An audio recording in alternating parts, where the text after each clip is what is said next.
ओम।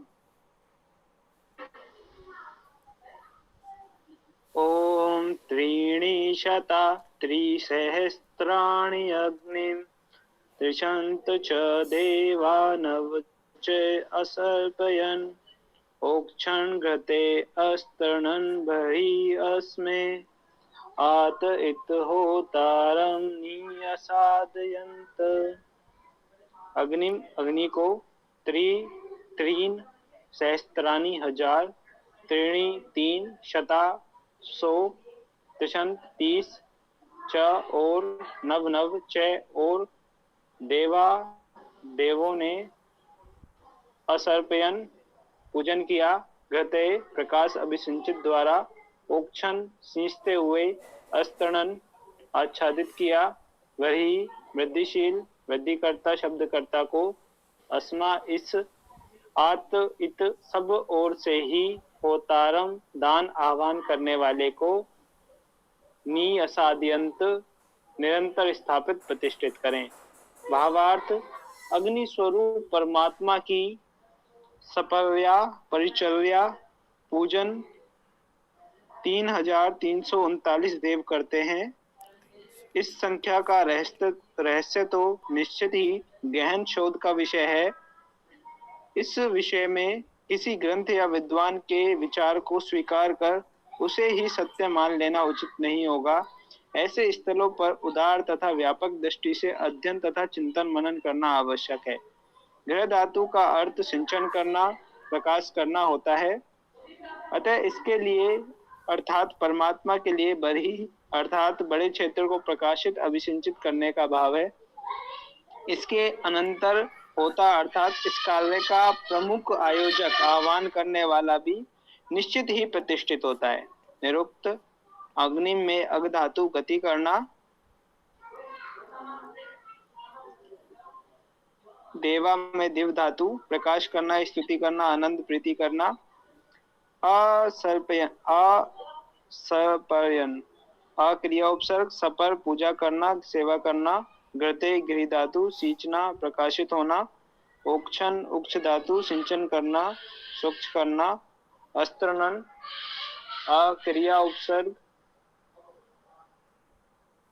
अक्रिया उपसर्ग स्त्र धातु आच्छादन करना, बरही ब्रह धातु वृद्धि होना, शब्द करना, होतारम में हुए धातु आह्वान करना, उदान करना, आदान प्रदान करना, नी असाध्य अंत में नी उपसर्ग एक क्रिया उपसर्ग सद शब्द का अर्थ बैठना। ओम खम्र।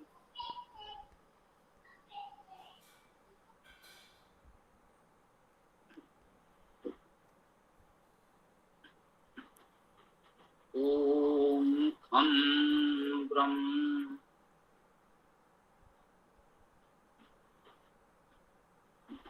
यजुर्वेद अध्याय 33 मंत्र 7।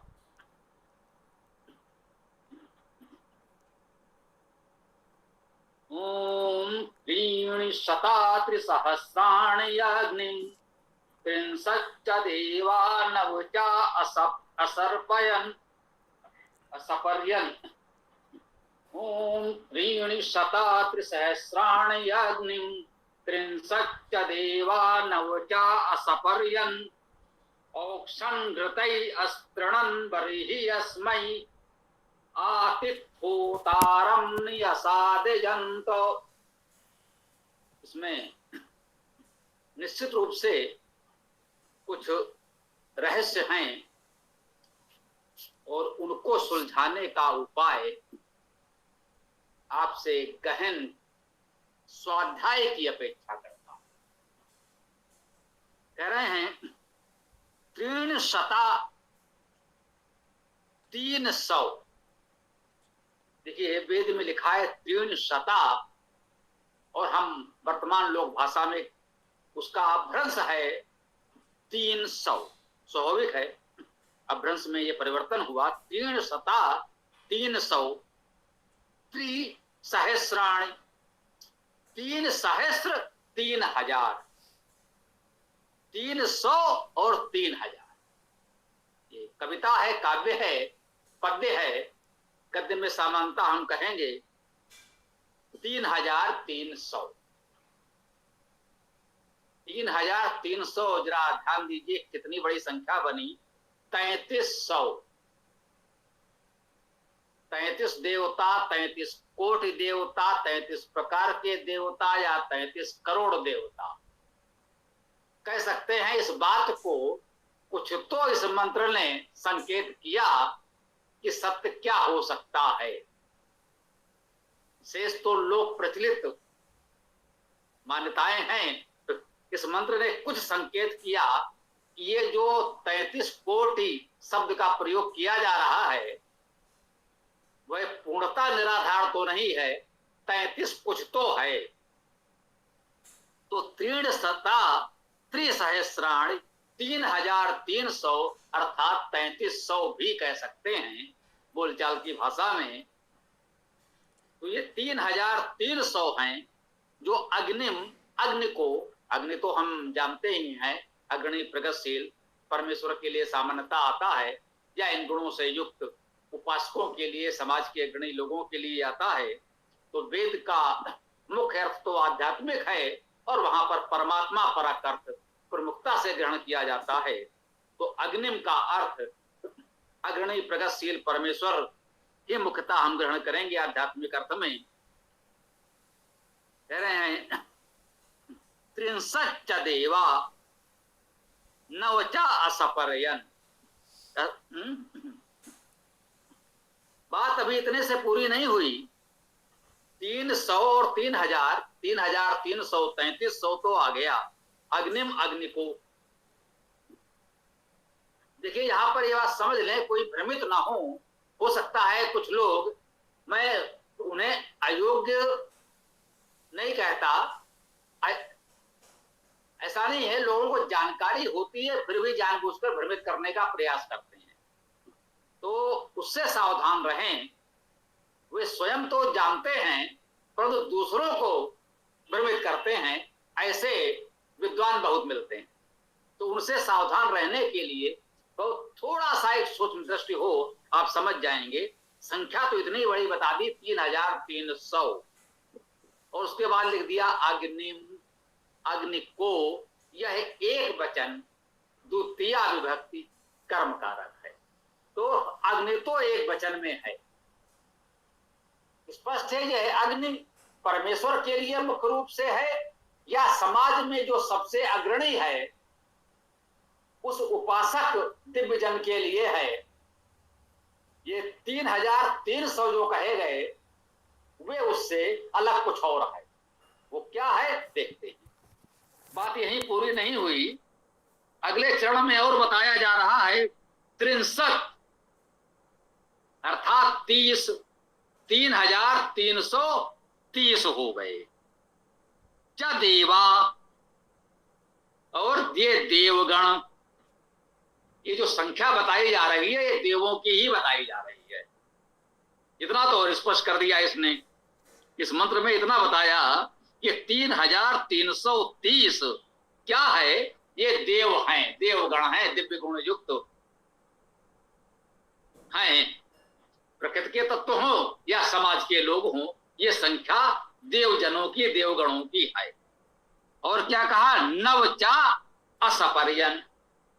अब नवचा और नव इसमें और जोड़ लीजिए। हाँ, इस नव शब्द पर थोड़ा सा ध्यान रखेंगे। नव संख्या भी है और नव का अर्थ नवीन, नूतन भी होता है। इसका अर्थ स्तुत भी हो सकता है, नु स्तुतो धातु से स्तुत भी हो सकता है। अब इतनी संख्या सब बताई जा रही है तो कह सकते हैं 63 9 30 और 9 39। तो देव कितने हो गए इस मंत्र में? हम क्या कह रहे हैं, इस मंत्र में कितने देव हो गए, इसको अंतिम प्रमाण इस रूप में न माने कि वेद में कुल इतने देवता हैं। अभी और जाने कितने मंत्र हम लोग पढ़ेंगे और वहां क्या क्या बताया जाएगा। केवल एक मंत्र से निश्चय बहुत बड़ा सिद्धांत न बनाए। हाँ, सत्य यह भी है, ये कोई नहीं कह सकता जब इस मंत्र में कहा गया है तो ये सत्य है, पूरी तरह सत्य है, इसमें कोई संदेह तो नहीं है। तो बताया गया 3,300 30 और 9 39, 3339 देवा देवगण। कितने देव हो गए? 3339 देवगण हैं। इन्होंने किया क्या? अग्नि को असपर्यन इनकी पूजा की। अग्नि की पूजा की 3339 देवगणों ने। ये संख्या इतनी स्पष्ट है कि इसमें अनुमान लगाने की कल्पना नहीं करनी चाहिए। यदि ऐसा कहा जाता सैकड़ों देवों ने, सहस्रों देवों ने, हजारों देवों ने, करोड़ों देवों ने, तो कहा जा सकता था प्रकृति की विभिन्न शक्तियों ने, समाज के सैकड़ों हजारों लोगों ने, दिव्य गुण युक्त सैकड़ों हजारों लोगों ने। ऐसा भी बहुत से मंत्रों में आएगा, वहां ये आप कह सकते हैं। इसका अर्थ होता है, जब ऐसे प्रयोग आते हैं, आप विभिन्न मंत्रों में मिलेगा भी, तो वहां शत सहस्र अर्थात सैकड़ों हजारों का अर्थ होता है बहुत से लोग, बहुत बड़ी संख्या में लोग। वहां पर एक एक संख्या गिनने की बात नहीं होती कि तो उसने शत लिखा है, शतम लिखा है तो ठीक 100 है, ना एक न्यून ना एक अधिक। परंतु यहां पर संख्या इतनी स्पष्ट जब बताई जा रही है 3339, 40 नहीं है, 40 में एक न्यून है, स्पष्ट बता रहा। तो आप इसमें लगभग इतने का अनुमान कर ही नहीं सकते। स्पष्ट है 3339। अब ये 3339 देव कौन से हैं? वास्तव में इसमें बहुत बड़ा रहस्य होगा और उस पर हमको, आपको, सबको मिलकर चिंतन करना होगा। मान लीजिए हमारा जीवन तो आपको वेद मंत्रों का प्रामाणिक धातु अर्थ खोजने में निकाल दिया, तो अब इस तरह के जो रहस्य आएंगे उनको सुलझाने का दायित्व तो हमने आप पर छोड़ दिया। आप जब वेद का गहन अध्ययन करेंगे, तर्कपूर्ण तरीके से निष्पक्ष अध्ययन के बाद मनन चिंतन करेंगे, तब इन रहस्यों को खोज पाएंगे। ये दायित्व तो हम आप पर छोड़ रहे हैं। कृपया कोई भी ये प्रयास न करें, भैया ने भी पढ़ा भी, कि किसी एक पुस्तक में आपने कहीं कुछ पढ़ लिया है, किसी एक लेखक की कोई पुस्तक, और मान ले बस वो आपका अंतिम सत्य हो गया। वह सत्य हो सकता है, हम ये नहीं कह रहे हैं। कहा किसने पढ़ा मुझे जानकारी नहीं है, मैंने नहीं पढ़ा। तो ये किसी भी विद्वान ने कहीं लिखा है कि इतनी संख्या इनकी है, तो वह सत्य हो सकता है, परंतु वही सत्य है ऐसा नहीं मानना है। तो जब इतने निष्पक्ष भाव से आप अध्ययन करेंगे, खोज करेंगे, तो हो सकता है कोई ऐसा रहस्य मिले जो आपके जीवन में और इस पूरे समाज में बहुत बड़ा परिवर्तन ला दे। यह दायित्व है हम आप सभी लोगों का कि इस पर प्रयास करें। इतने 3339 देवगण मिलकर सपर्या कर रहे हैं। सपर धातु है, इसका अर्थ पूजा करना, सत्कार करना, सेवा करना, यही होता है। पूजा का कोई प्रतीकात्मक पूजा का अर्थ वेद में होता ही नहीं, वहां सत्कार, सेवा, सहायता का ही अर्थ होता है, स्वाभाविक है। तो अब अग्नि का अर्थ तो हम परमेश्वर मान सकते हैं आध्यात्मिक अर्थ में, और व्यवहारिक लौकिक अर्थ में समाज के अग्रणी दिव्यजन को मान सकते हैं जो एक प्रमुख हो, और उसके लिए इतने लोग हैं, इतनी संख्या है 3339। इस पर विचार कीजिएगा। अब हम इस मंत्र पर आगे कुछ विचार करते हैं। औक्षण घृतई अस्त्रणन बरही अस्मय। ये जो सपर्या पूजन सेवन कर रहे हैं वो कैसे कर रहे हैं? अस्मय इसके लिए। अब अग्नि की पूजा कर रहे हैं तो अस्मय का क्या अर्थ हुआ? इसके लिए, अर्थात अग्नि के लिए। ये अस्मय सर्वनाम हो गया तो ये अग्नि के लिए आया, इसके लिए अर्थात अग्नि के लिए, इस अग्नि के लिए। बरही, बरही शब्द को भी देख लें। ब्रह धातु है बढ़ना, वृद्धि करना, ये तो हम सब जानते ही हैं। तो बरही का अर्थ हुआ वृद्धिशील, वृद्धि करता। औक्षण उच्च धातु का अर्थ है सिंचन करना, स्वच्छ करना। आस्तृणन स्त्री धातु का अर्थ है आच्छादन करना। आस्तरण का अर्थ हुआ आच्छादित किया। औक्षण का अर्थ हुआ सिंचन करते हैं। तो औक्षण घृतय आस्तृणन बरही अस्मय, क्या कर रहे हैं? इसके लिए वृद्धि कर रहे हैं, वृद्धिशील हैं। और घृतय घृतों द्वारा, ध्यान दीजिएगा, घृतय कहा गया है, ये बहुवचन में है, घृतों द्वारा, अर्थात बहुत से घृत हैं। ये कोई सामग्री नहीं है जो किसी पात्र में रखी है।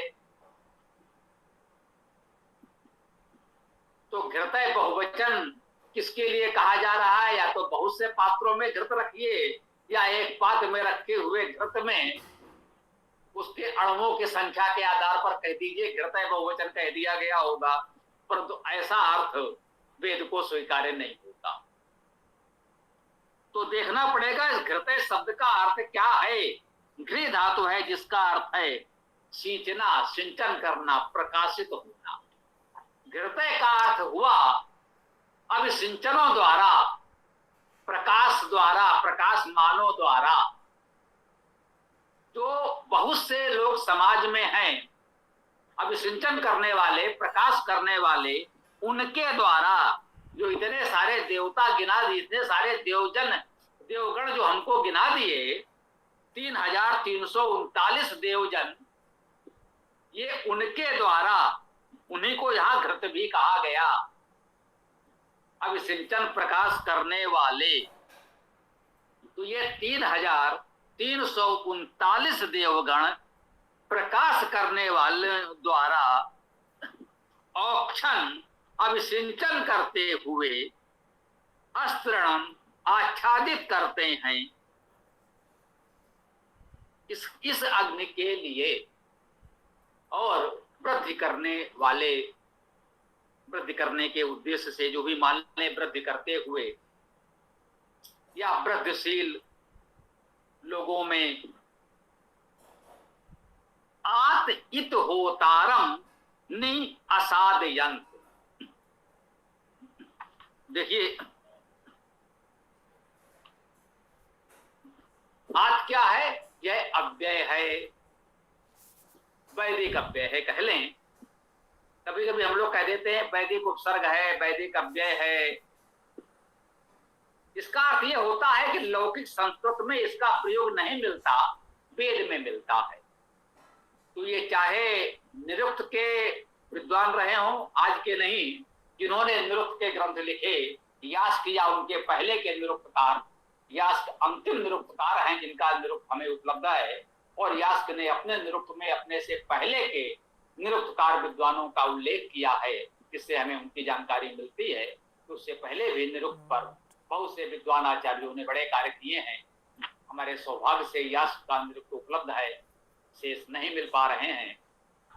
कुछ यहाँ वहाँ प्रकाशन कार्य हुआ भी है, ऐसा सूचना है, परंतु सामान्यतः हमें निरुक्त यास्क का ही उपलब्ध है।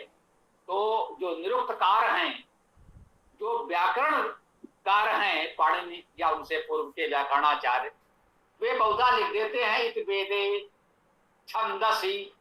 उसका अर्थ यही होता है कि ऐसा वेद में तो मिलता है। छंदस का अर्थ भी यही होता है कि वो वेद में मिलता है, परंतु लोक में अर्थात लौकिक संस्कृत भाषा में नहीं मिलता।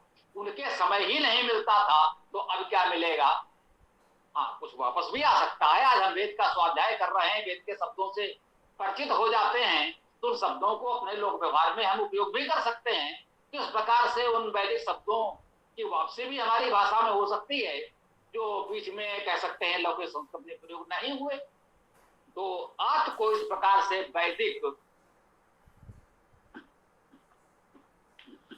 वैदिक अव्यय या उपसर्ग मान सकते हैं। आत इत का अर्थ भी, ये भी एक अव्यय ही है, जिसका अर्थ समानता ही करते हैं, और आत का अर्थ है सब ओर से समानता। तो इसका अर्थ हुआ सब ओर से ही। आत इत होतारम, सब ओर से ही होतारम, होता को, और होता का अर्थ हम जानते हैं, हो धातु से होता शब्द बनता है। इसका अर्थ है दान करना, आदान प्रदान करना। होता का अर्थ हुआ दान करने वाले, आदान प्रदान करने वाले, अर्थात मुख्य रूप से कहें दानी जन, जो उदार मना दानी हैं, उनको होता कहा गया। होतारम, होता को, नि असादयंत, निश्चित निरंतर, नि असादयंत, प्रतिष्ठित करते हैं। क्योंकि नि तो उपसर्ग है, निश्चित निरंतर, और सद शब्द धातु का अर्थ बैठना है, तो निरंतर स्थापित प्रतिष्ठित करें, यही भाव ग्रहण किया गया है। असादयंत, तो इसका अर्थ हम लोगों ने जाना। अभी इसका मंत्रार्थ भावार्थ भैया ने पढ़ा, और कुछ हमने शब्दों पर विशेष रूप से हम चर्चा करने का प्रयास करते हैं। उन शब्दों का धातु प्रामाणिक अर्थ आपको स्पष्ट हो सके, समझते हैं संभवतः इस मंत्र का भाव आप तक पहुंचा होगा। तो अपनी बात को हम यहाँ विराम देते हैं। शेष जिसका जो भी प्रश्न विचार हो तो इस पर रख सकते हैं। आप लोग अपनी बात रखें। ओम खम।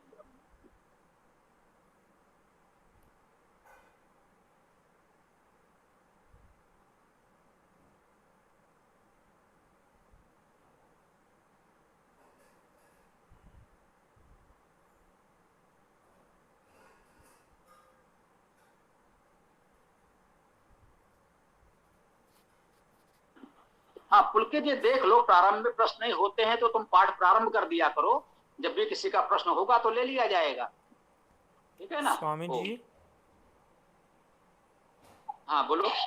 इस वेद मंत्र में जो देवा शब्द आया है, उसका क्या क्या अर्थ हो सकता है स्वामी जी? देखिए, हमने आपको बताया है शब्दों का अर्थ एक ही होता है, वो चाहे जहां आए, शब्दों का अर्थ कभी नहीं बदलता। देवा का अर्थ है देवगण, और देवगण का अर्थ है, देव शब्द का अर्थ दिव धातु से देव शब्द बनता है, जिसका मुख्य अर्थ प्रकाश होना है। और अनेक दिव्य गुण कह सकते हैं, जो भी आप अच्छे गुण मान सकते हैं, वो समानता दिव धातु में है। आपके पास पुस्तकें हैं, आप पढ़ सकते हैं दिव धातु के अर्थ विभिन्न शब्दों में आया है, यहाँ भी लिखा होगा, है ना।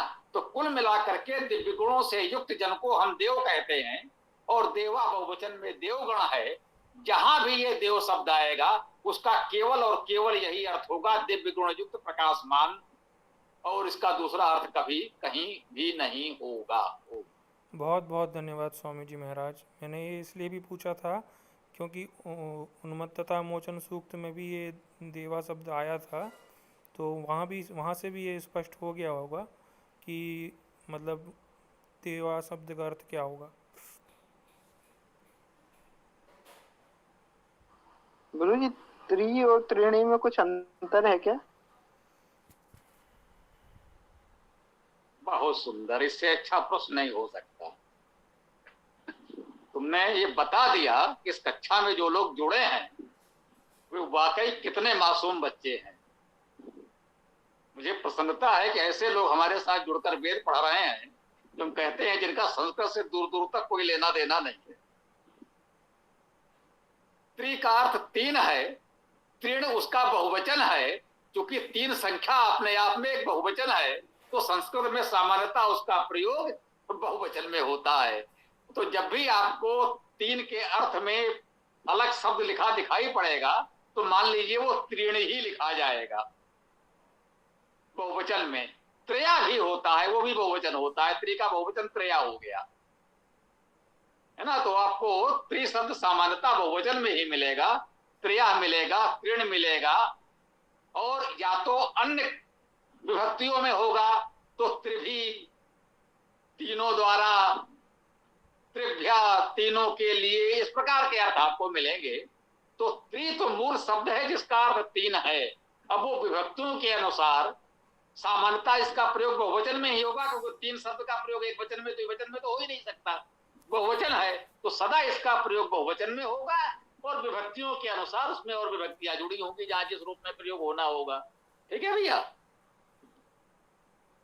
गुरु जी, मैं ये पूछना चाह रहा था, जैसे सता के साथ तो त्रिणी इस्तेमाल किया गया है और शस्त्राणी के साथ त्रि। त्रिसहस्राणी, ये पहले ही अगर पूरी बात बोलते तो सीधे उसी पर आया जाता है ना। इसमें जो कहा है तीन सता त्रिसहस्राणी, थोड़ा सा ध्यान दीजिए, ये त्रि जो लिखा है ये दीर्घ ई हो गया है, और सामान्यता जो आप विद्यालय में पढ़ते हैं त्रि का अर्थ तीन, वो लघु ई होता है, त्रि में लघु ई रहता है, यहां दीर्घ हो गया है। तो यही तो वैदिक भाषा है। शब्द है त्रीण। अब एक तो वैदिक भाषा जो संस्कृत से थोड़ा सा पहले की है, संस्कृत के नियम का पूरी तरह पालन नहीं करती, और दूसरा यह है कविता। आप जानते हैं कविता में ये वर्ण अक्षर गिनने पड़ते हैं। त्रिष्टुप छंद है, 11 वर्ण उसे गिनने पड़ेंगे। अब गिनो इसमें 11 वर्ण है ना। तीन सता त्रिसहस्राण यज्ञिम, ये हो गए 11 वर्ण, एकादश हो गए, गिनो। यदि यहां वो त्रीण लिखता तो 11 से एक बढ़ जाता, 12 हो जाते। छंद के आग्रह से वर्ण संख्या 11 होनी चाहिए। तो भाई ने जो ऋणी था उसे पी गए, साइलेंट कर दिया, है ना। तो अब वो 11 ही रखने थे छंद की दृष्टि से, तो तीर्ण एक बार तो लिख दिया, दूसरी बार तीर्ण का ऋणी छोड़ दिया। तो ये एक अभ्यास की बात है, काव्य के छंद के आग्रह से। और एक बात ये भी जो बता रहे हैं निरंतर आपको कि वैदिक भाषा प्राचीनतम है, मूल है, संस्कृत उसी से विकसित हुई बाद में। तो संस्कृत में तो सब कुछ बिल्कुल नियम बने हुए हैं, और वेद चूंकि लोक व्यवहार की भाषा है, जन जन की भाषा है, बाद में तो संस्कृत केवल विद्वानों की भाषा हो गई, परंतु वैदिक काल में जो वेद की भाषा है वो जन सामान्य की भाषा है। आज की भाषा में कह सकते हैं अपढ़ लोगों की भी भाषा है, तो वो थोड़ा सा उसमें इतना चलता है। तो इसको इस रूप में आप समझ लें। पहले बताए होते तो हम सीधे आपको यही बताते। पहले मैंने ये समझा तीन आपने पढ़ा है विद्यालय में, और आपने कहा ये तीर्ण कहां से आ गया। अब बात पूरी हुई। जी गुरु जी। गुरु जी, इस मंत्र में जो देवा है वो करता है ना? जी हाँ, देवा करता है। अब यहां भी वही बात है, संस्कृत में लिखते तो देवाह होता, यहां विसर्ग होता। यद्यप यहां छंद के आग्रह से विसर्ग लगाने से अक्षर वर्ण संख्या घटती बढ़ती नहीं, लेकिन अब वेद में चलता है विसर्ग बहुधा नहीं भी होता है, चल जाता है। यही वैदिक भाषा और संस्कृत भाषा में इस तरह के बहुत अंतर है, और ये आपको इसी तरह धीरे धीरे अभ्यास से जानकारी हो जाएगी। कुछ यहाँ वहां लिखा मिल सकता है, कुछ हमारी पुस्तकों में भी लिखा है, कुछ अन्य पुस्तकों में भी लिखा होगा, लेकिन मुख्य आग्रह हमारा यही है, जब आप वेद को इस तरह से अध्ययन करेंगे तो फिर इसका अनुभव अच्छी तरह हो जाएगा।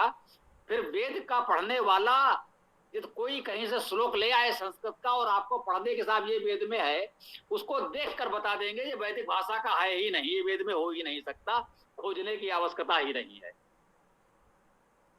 पूरा वेद किसी को मतलब होगा कोई, हम लोग कह सकते हैं सामान्यता कंठस्थ तो नहीं है किसी को, लेकिन यदि आपने कोई श्लोक संस्कृत का सुनाया और किसी ने कहा साहब ये वेद में है, तो हम तो उसकी देख करके बता देंगे इसकी भाषा वैदिक नहीं है, संस्कृत है, ये वेद में नहीं हो सकता। तो ये आपको केवल अभ्यास से जानकारी होगी, इसका और कोई नियम मेरे विचार से उपयुक्त यही है कि अभ्यास से सीखा जाए। ओम। हमें जरा और स्पष्ट कर देंगे जरा। किसको?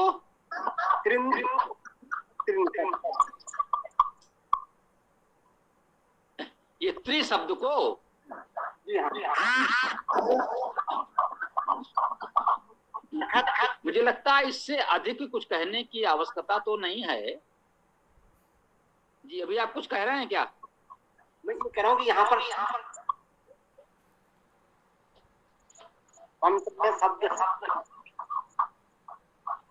और उसका अर्थ लिखा हुआ 30, और हमने अभी जो अध्याय पढ़ा है 30वां अध्याय, उसके लिए लिखा हुआ 83 या 300।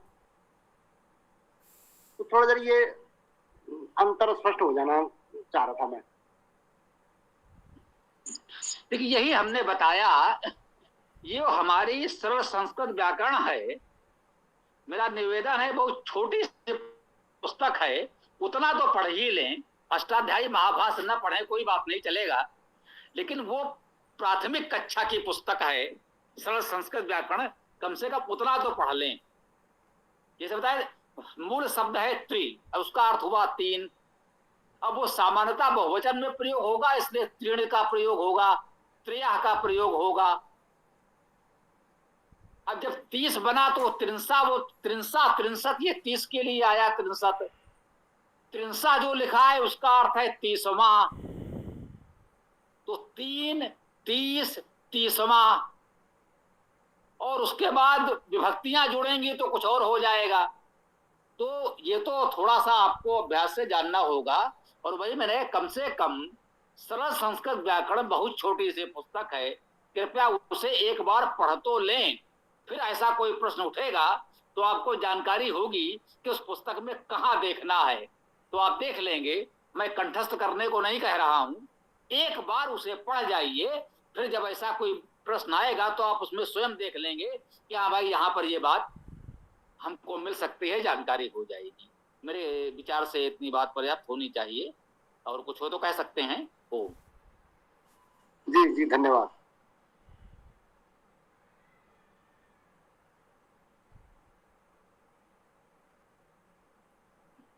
जी, किसी को और कुछ कहना हो, कोई प्रश्न हो तो बता सकते हैं। अच्छी चर्चा हुई, अच्छा लगा। कोई प्रश्न हो तो अभी भी बता सकते हैं, अन्यथा फिर समापन किया जाए, समय तो हो ही गया है। देखो भाई पुलकित जी, कोई प्रश्न हो तो ठीक है, अन्यथा समापन करें। जी किसी का प्रश्न हो तो पूछ लीजिए।